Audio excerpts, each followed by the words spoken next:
I'd be happy to create a new HFY. Humanity. F asterisk asterisk asterisk yeah. Story for you with 2 parts of approximately 2,000 words each. Let me first outline the parts for you. Story outline. Part 1. First Contact Deception. Introduction to the Rexian Empire and their conquest strategy. Earth's secret advanced defense program and selected human representatives. First Contact and the seemingly easy capture of human representatives. Rexian confusion at the humans' calm demeanor and strange behaviors. Mysterious technological anomalies begin affecting the alien ship. Growing paranoia among the Rexian crew as humans seem to observe rather than fear them. Part 2. The tables turn. Human representatives begin revealing their true capabilities. Rexian attempts at interrogation backfire as humans gain more ship access. Earth's hidden technological prowess is gradually revealed. The pivotal confrontation between humans and Rexian leadership. The shocking revelation of humanity's place in the galactic community. Resolution and the new relationship between humans and Rexians. Now, I'll write part 1 of the story. The captured humans showed no fear, and it terrified the alien conquerors. Part 1. First Contact Deception. The Rexian warship Dominance slid silently through the void, its massive obsidian hull absorbing, rather than reflecting the distant sunlight. On the command bridge, Admiral Vextrol stood with perfect military posture, all 4 of his arms clasped behind his back as he gazed at the blue-green planet filling the view screen. Preliminary scans confirm our intelligence, reported Science Officer Mira, her voice carrying the distinctive melodic undertones of Central Rexian nobility. Primitive satellite technology. Nuclear capabilities, but nothing capable of interstellar travel. Military forces divided by national boundaries. An optimal conquest target, precisely as anticipated. Vextrol's facial ridges shifted into what passed for a smile among his kind.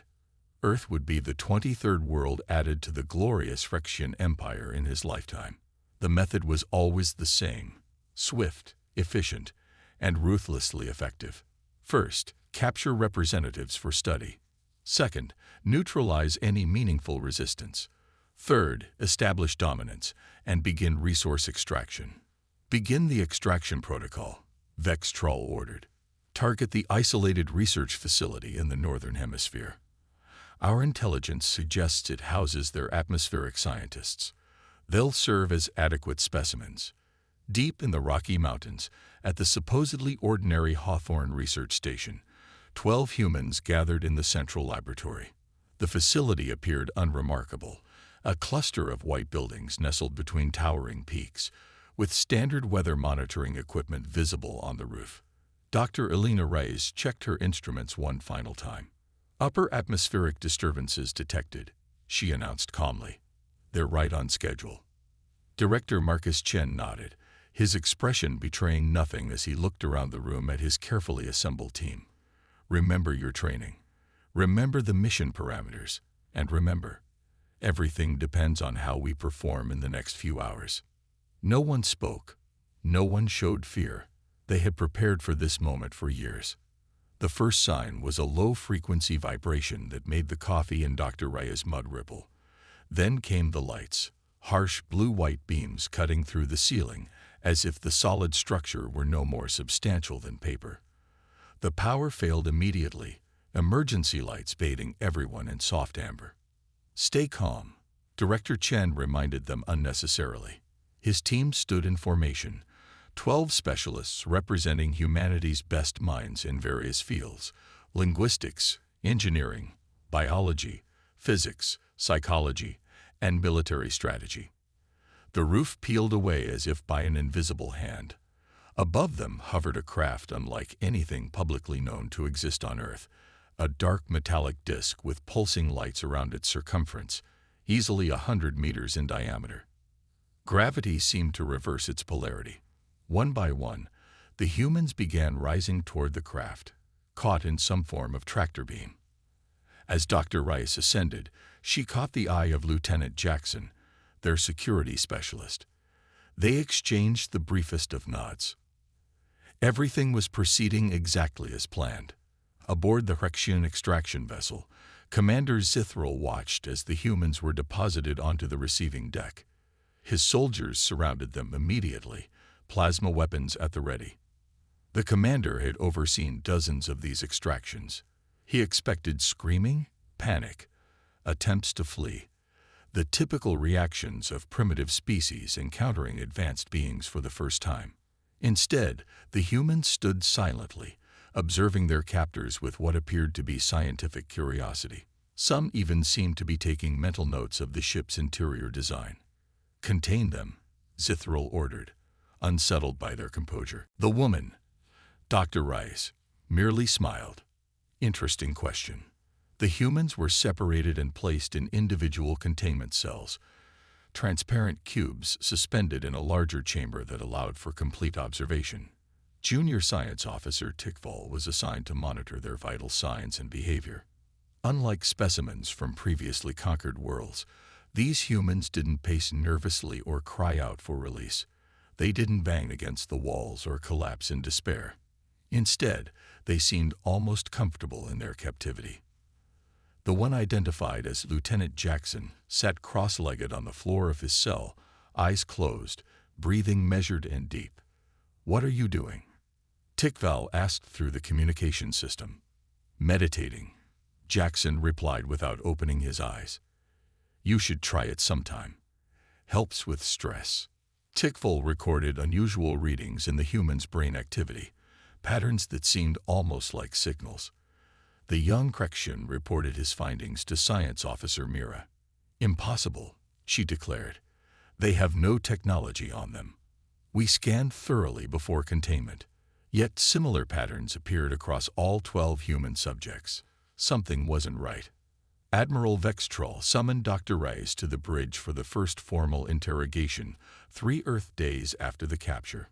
The human woman stood before the massive viewport showing her home planet below, looking deceptively vulnerable against the vastness of space.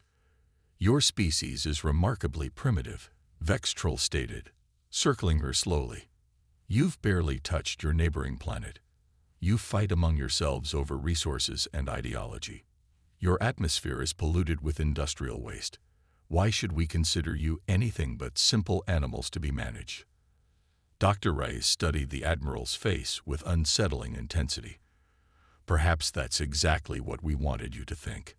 Something in her tone made Vextrol's skin ridges flatten, the Rexian equivalent of a frown.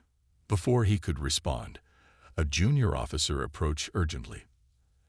"Admiral, our systems have detected unusual activity in Earth's upper atmosphere. Something appears to be scanning our ship." "Impossible," Vextrol snapped. "Their technology is centuries behind ours." Dr. Rice's slight smile caught his attention. "What have you done?" he demanded. "We've done nothing," she answered calmly. "But perhaps you should wonder why none of us showed fear when you took us. Perhaps you should ask yourself why we seem so prepared." For the first time in his distinguished military career, Admiral Vextrol felt an unfamiliar sensation spreading through his body. It took him a moment to identify it as doubt. Meanwhile, in the monitoring room, Tickful noticed something else strange. The brain patterns of all 12 humans had synchronized perfectly, pulsing in a rhythm that matched no known biological function. The humans appeared to be communicating, but how? 5 days into the capture, strange malfunctions began occurring throughout the ship. Minor at first, fluctuations in non-essential systems, brief power surges in isolated sections. The Rexian engineers attributed it to cosmic radiation interference from the nearby star. Interrogator Lithful sat across from Director Chen in the questioning chamber. The room was designed to intimidate. Dark metal walls with harsh lighting focused directly on the subject, and a single table between them. "Explain your planet's defensive capabilities," Lithful demanded. Chen leaned forward, completely at ease. "We have standard military forces like most developing worlds. Nothing that would interest an advanced civilization like yours." "You're concealing information," Lithful insisted, his frustration evident in the darkening color of his facial ridges. "Am I?" Chen smiled slightly. "Let me ask you something instead. How long have your ship's quantum stabilizers been operating at reduced efficiency?" Lithful froze. This information was highly classified. "How could you possibly know that?" "The harmonic resonance is inconsistent." Chen shrugged as if it were obvious. "Your antimatter containment protocols could use refinement." Later that day, Security Chief Drafthel approached Admiral Vextrol on the bridge, her normally smooth skin ridges raised in alarm. "The humans are requesting access to different sections of the ship," she reported. "For educational purposes, they claim." Vextrol considered this. "Deny them." "I already did, Admiral. But since then, our internal sensors show unusual power fluctuations, almost as if someone is testing our systems," Vextrol finished grimly. Across the ship, Dr. Rice was being escorted back to her cell after another questioning session. She stopped suddenly, examining a control junction on the wall. "Your ship is fascinating," she told her guard. "This node connects your life support systems to the main power grid, doesn't it? A remarkably efficient design, but potentially vulnerable to cascade failures." The guard pulled her away roughly. "Move along, human. You should consider redundant pathways," Dr. Rice added casually. "A single failure there would be catastrophic." The guard reported this exchange immediately to Science Officer Mira, who ordered a full inspection of the mentioned junction. To the crew's shock, they discovered a developing microfracture that their automated diagnostics had somehow missed. In the science lab, Tickful continued monitoring the humans' neural patterns with growing concern. Something unprecedented was happening. When the humans were separated across different sections of the ship for questioning, their brain waves still showed coordinated patterns, as if they were communicating despite being physically apart. "They shouldn't be able to do this," Tickful whispered to himself. He pulled up recordings from the ship's internal monitoring system. In different cells, at exactly the same moment, all 12 humans had briefly touched the walls of their containers in identical locations. The coincidence was statistically impossible. That evening, the humans were allowed to eat together under heavy guard. The Rexians watched them closely through observation screens. The humans spoke quietly among themselves, occasionally glancing at the monitoring devices with knowing expressions. "They're studying us," Security Chief Drafthel told Admiral Vextrol as they observed.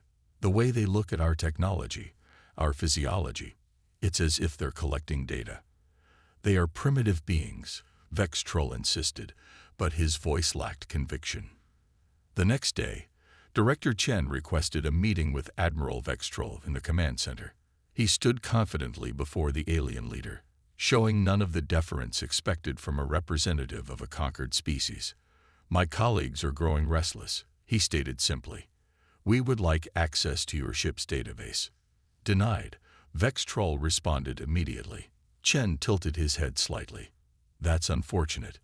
You must be wondering why we're so calm, why we ask so many questions, why your systems have been experiencing anomalies." "You are prisoners," Vextrol reminded him sharply. "Not guests." "Are we?" Chen smiled enigmatically. "Your sensors have been detecting unauthorized access attempts, haven't they? Strange equipment malfunctions, unexplained communications." Vextrol's skin ridges flattened completely against his skull, a sign of extreme stress. "How could you possibly know this?" Before Chen could answer, alarms blared throughout the ship. A junior officer rushed to the Admiral's side. "Admiral, our long-range communications array just went offline completely." Vextrol turned to Chen, suspicion flooding all three of his eyes. "What have you done?" "Nothing," Chen answered, his calm demeanor unbroken. "Perhaps your systems need maintenance." As the humans were returned to their cells, fear began to spread among the Rexian crew. For the first time, the conquerors wondered if they might actually be the ones who had been ensnared in a trap. The tables turned. Tickful couldn't sleep. The young Krexian scientist had spent 3 consecutive duty cycles analyzing the human's neural patterns, and what he discovered disturbed him deeply. He rushed to Science Officer Mira's quarters, clutching his datapad with trembling hands. "The humans have implants," he said breathlessly when she admitted him. "Microscopic technology embedded at the base of their brain stems. Our initial scans missed them because they're designed to evade detection unless you know exactly what to look for." Mira took the pad, her 3 eyes widening as she studied the data. "This technology, it's beyond anything we've encountered. How is this possible?" "There's more," Tickful continued, his voice dropping to a whisper. "The implants appear to be quantum-linked. They're not just communicating with each other. They're communicating with something on Earth." Across the ship, Lieutenant Jackson sat in his cell, eyes closed in apparent meditation. The guard watching him shifted uncomfortably. The human hadn't moved for hours, yet his vital signs showed he was fully alert.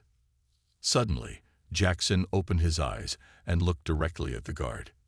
"Your ship's propulsion system is fascinating," he said conversationally. "The way you've harnessed controlled antimatter reactions for faster-than-light travel, while maintaining shield integrity. Quite elegant, really." The guard's skin ridges bristled in alarm. "How could you possibly know about our propulsion systems?" Jackson just smiled. In the command center, Admiral Vextrol stared at the view of Earth below, doubt gnawing at his confidence. These humans showed no fear, asked questions they shouldn't know to ask, and noticed details about Krexian technology they shouldn't comprehend. It was as if they were the observers and the Krexians were being studied. The situation worsened by the hour. Ship systems were failing at an alarming rate. Communications, weapons targeting, even some life support sectors. The Krexian crew worked frantically to fix each problem, but new malfunctions appeared constantly. "Bring them all here," Vextrol finally ordered. "Now." Guards escorted the 12 humans to the bridge. Despite a week in captivity, they looked rested and alert. Dr. Rice led the group, her eyes taking in every detail of the command center with evident interest.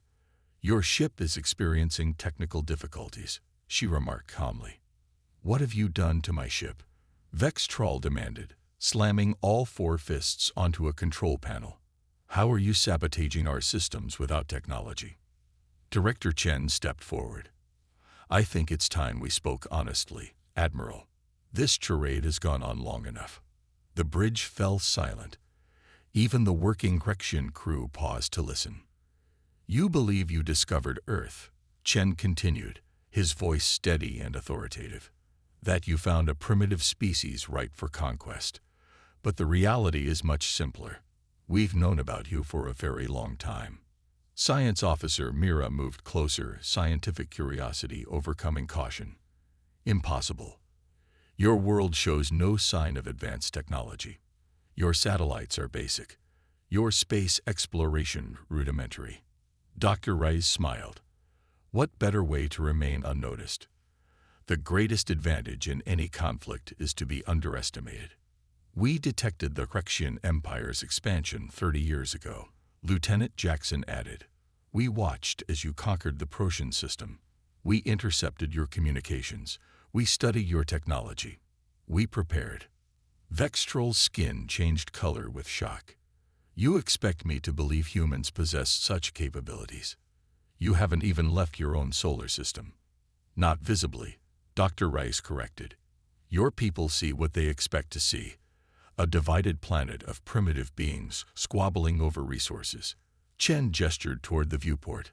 "Look again, Admiral. Really look." Vextrol turned toward the image of Earth, displayed on the massive screen. At first, nothing seemed different.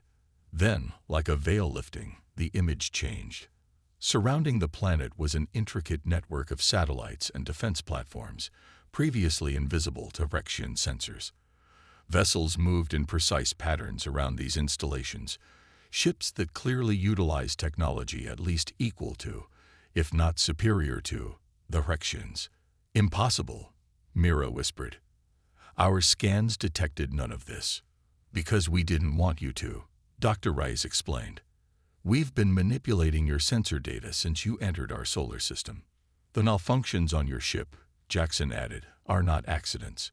We've been gradually assuming control of your systems.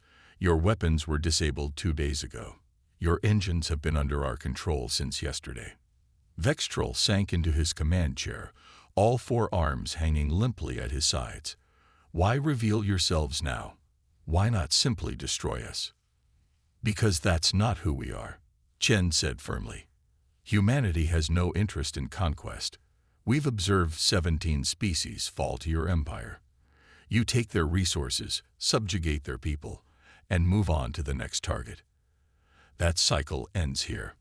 Dr. Rice approached the Admiral, standing before him without fear. We're offering you a choice. Continue on your current path, and we will be forced to demonstrate capabilities far beyond what you've witnessed so far. Or accept that Earth is not a viable conquest target, and leave in peace. And if we choose peace? Vextrol asked, his voice barely audible. Then perhaps we can establish something new. Diplomatic relations based on mutual respect, rather than domination. Earth would be willing to share some of our technologies, to trade, to learn from one another. The bridge remained silent as Vextrol considered his options. The evidence was undeniable. Somehow, these supposedly primitive humans had completely outmaneuvered the mighty Rexian Empire. His mission was in ruins, his ship effectively captured without a single shot being fired. How? He finally asked. How did humans develop such advanced technology without our detection? Director Chen smiled. We've had help. Earth isn't as isolated as you might think. At his gesture, a new image appeared on the view screen. A vessel unlike anything in the Rexian database materialized from empty space near Earth's moon. Sleek, organic in design, pulsing with energy that their sensors couldn't even categorize. Meet the Arcanians, Chen explained. They found us 3 centuries ago, long before your empire began its expansion. Unlike the Rexians, they believe in alliance rather than conquest. They helped us develop in secret, guiding us toward technological independence without direct interference. The Arcanians are a myth, Science Officer Mira protested weakly. A legend from the early days of interstellar travel. I assure you, they're quite real, Dr. Rice replied. And they've been watching the Rexian Empire with growing concern. Lieutenant Jackson stepped forward. Our capture was planned from the start, Admiral. We volunteered to be taken, to learn more about you, to understand if peaceful coexistence might be possible. Each of us carries specialized neural implants that allow us to interface with your technology remotely, to communicate with Earth, and to assess your responses. We are not your enemies unless you choose to make us so, Chen concluded. But we will not be conquered. That path leads only to your destruction. Admiral Vextrol looked around at his crew, then back at the humans standing calmly before him. In 23 conquests, he had never encountered anything like this, a supposedly primitive species that had not only anticipated their arrival, but had effectively turned the tables so completely. I must contact our high command, he said finally. Of course, Chen nodded. We'll restore your communication systems. But know this, your empire now faces a choice that will determine its future. Continue its path of conquest, and eventually you will encounter forces you cannot overcome. Choose cooperation instead, and new possibilities await. 3 days later, a delegation from Earth boarded the Rexian vessel. Unlike the original 12 captives, these representatives arrived openly, in a shuttle that showcased Earth's true technological capabilities. The ship hummed with tension as Rexian crew members watched the humans move among them. No longer specimens to be studied but potential allies or formidable adversaries. Admiral Vextrol received them in the newly repurposed diplomatic chamber, formerly the interrogation room. The High Command had been clear in their instructions. Learn everything possible about these humans and their Arcanian allies. My superiors are intrigued by your proposal, Vextrol informed the Earth delegation cautiously. The concept of alliance rather than subjugation is foreign to our culture, but not without precedent in our early history. Ambassador Lin, the head of Earth's diplomatic corps, nodded thoughtfully. Change is rarely easy, Admiral, but often necessary. The galaxy is vast, with resources enough for all if we approach them with cooperation rather than conflict. And if we choose to continue our traditional methods elsewhere, Vextral asked bluntly. Then Earth will not interfere directly, Lin replied. But we will offer assistance to any world that requests it. Knowledge spreads, Admiral. The days when your empire could simply take what it wanted are coming to an end, one way or another. As the formal negotiations began, Dr. Rice and Director Chen stood at the viewport, watching Earth rotate slowly below them. Do you think they'll actually change? Rice asked quietly. Chen shrugged. Perhaps not immediately, but they're rational beings. They've just discovered they're not at the top of the technological hierarchy they believed in so firmly. That changes perspectives. And if they report back that we're bluffing, that the Arcanians aren't real. The Arcanians suggested that possibility, Chen smiled, which is why they're currently conducting military exercises just outside Krekshin Home System detection range. A subtle reminder that the universe is larger and more complex than the Empire imagined. On the command deck, Lieutenant Jackson worked alongside Krekshin engineers, helping repair the systems that the humans had so efficiently disabled. The aliens watched him warily, still uncomfortable with how thoroughly they had been outmaneuvered. Your species is not what we expected, admitted Chief Engineer Craftel reluctantly. Jackson smiled. We get that a lot. Earth has learned to cultivate certain appearances when necessary. You showed no fear, Craftel said, the question implicit in his tone. Fear is a luxury for those who aren't prepared, Jackson replied simply. And humanity has been preparing for a very long time. As the diplomatic discussions continued, word spread throughout the Krekshin Empire. The conquest of Earth, supposed to be a routine operation, had resulted instead in the first peace treaty in Imperial history. For the first time, the Empire's path of endless expansion faced a genuine alternative. And throughout known space, on worlds both conquered and free, a new story began to circulate, of the primitive humans who showed no fear when captured, and how that simple fact had terrified the mightiest conquerors in the galaxy.